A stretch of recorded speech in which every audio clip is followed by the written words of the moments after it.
और इसी बीच एक बड़ी खबर का रुख करेंगे। लोकसभा की कार्यवाही स्थगित कर दी गई है। अनिश्चितकालीन तक के लिए ये कार्यवाही स्थगित कर दी गई। कार्यवाही शुरू होते ही स्थगित हो गई। आज शीत सत्र का आखिरी दिन राज्यसभा की भी कार्यवाही स्थगित। 12 बजे तक राज्यसभा स्थगित रखा गया है। तो इस वक्त की बड़ी खबर आपको बता रहे हैं। आपको बता दें कि संसद में पहले से ही हंगामा बरपा हुआ है और इसी बीच कार्यवाही की शुरुआत के साथ ही इसको रोक दिया गया। इस मुद्दे से जुड़ा पूरे देश का हित है। हमारा संविधान अंबेडकर जी की देन है और इस देश की जनता की देन है और हमारी आज़ादी की लड़ाई की देन है और उनका इस तरह से अपमान हिंदुस्तान नहीं सहेगा।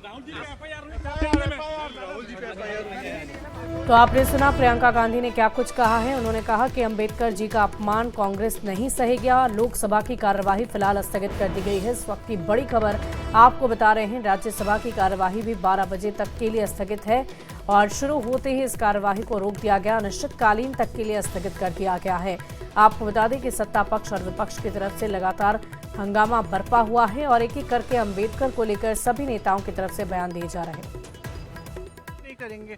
मैं उनकी बहन हूँ, इतने सालों से मैं जानती हूँ, कभी इस तरह की हरकत कभी कर ही नहीं सकते। और फ्रैंकली देश भी जानता है, देश देख रहा है कितने डेस्परेट हो गए ये लोग कि इस तरह की फालतू के एफआईआर लगा रहे हैं, क्योंकि सिंपली अडानी पे चर्चा नहीं चाहते। और जो इन्होंने किया है अंबेडकर जी के साथ, जिस तरह से अपमान किया है, ये जानते हैं कि ये देश नहीं सहेगा ये अपमान। इसीलिए ये सब डिस्ट्रैक्शन है, बस यही है। क्या सड़कों पर भी लेकर के जाएंगे ये आंदोलन मैडम संसद के बाद? तो इस वक्त की बड़ी खबर आपको बता रहे हैं। सदन की कार्यवाही स्थगित कर दी गई है। संसद की कार्यवाही स्थगित, राज्यसभा की भी कार्यवाही स्थगित हो गई है। दोपहर 12 बजे तक के लिए राज्यसभा की कार्यवाही को स्थगित कर दिया गया है। आपको बता दें कि संसद के भीतर लगातार कोई रोक नहीं रहा था। उसके बावजूद भी जब वो छठी सीढ़ी चढ़ गए और देखे कि कोई उन्हें रोक नहीं रहा है, उस फ्रस्ट्रेशन के लिए उन्होंने जानबूझ के मुकेश राजपूत और प्रताप सारंगी को धक्का मार के गिराया। इतना ही नहीं, हमारी एक आदिवासी महिला सांसद के सामने ऐसे तनकर इतने घटिया ढंग से खड़े हुए जिसकी जितनी निंदा की जाए कम है।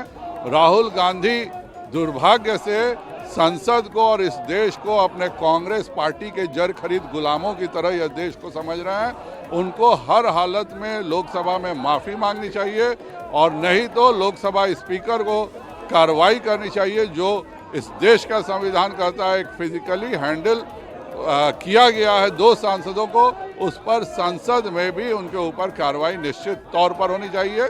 और कांग्रेस को भी सोचना चाहिए कि ऐसे व्यक्ति की कितने सालों तक गुलामी करेंगे। अब ये भी सर ये कहा जा रहा है कि गेट पे प्रोटेस्ट करने के लिए कहा गया है कि नहीं करें अब कोई गेट पे प्रोटेस्ट जैसा देखते हैं। हम लोग लॉ अबाइडिंग सिटीजन हैं और हम लोग संसद का भी हर नियम मानते हैं।